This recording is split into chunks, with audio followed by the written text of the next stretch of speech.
I have some questions for you. Things I've been dying to know.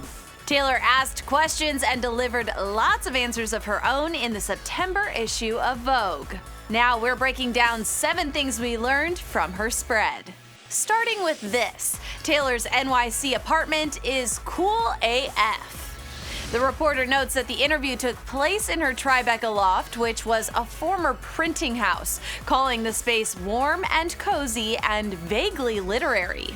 How'd I do that? Oh, she also has a garden, and she says her wardrobe is so epic, it looks like it might open up to Narnia.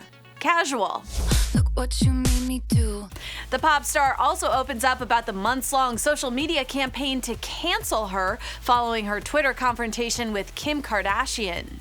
I would very much like to be excluded from this narrative. You know the one where Kim called Taylor a snake. Quote, a mass public shaming with millions of people saying you are quote unquote canceled is a very isolating experience.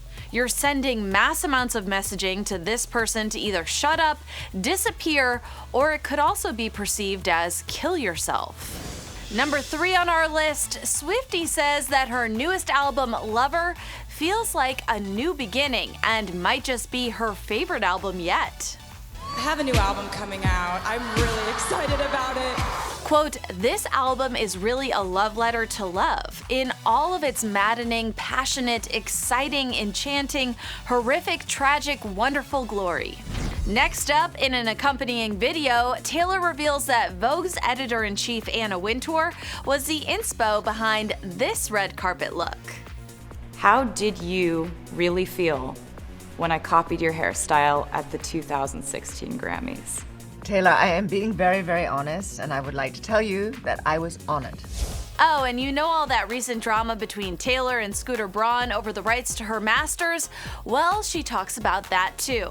When asked if she tried to get her masters from her previous record label, Big Machine, she explains why she chose to strike a deal with Universal instead. Quote, it was either investing in my past or my and other artists' future, and I chose the future. And yep, she's talking about putting her beef with Katy Perry in the past. Taylor explains how the media had a heavy hand in their feud.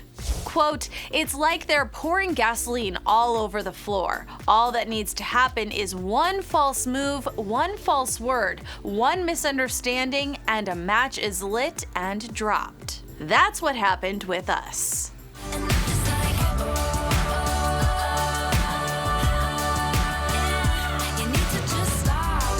And last but not least on our list, Taylor addresses the public scrutiny over her lack of involvement in the 2016 presidential election, and explains she stayed quiet because she thought she might be a liability.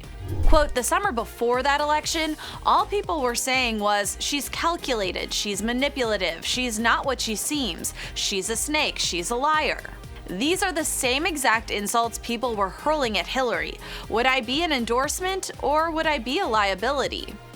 I have some questions for you. Things I've been dying to know. I think the internet will agree with me.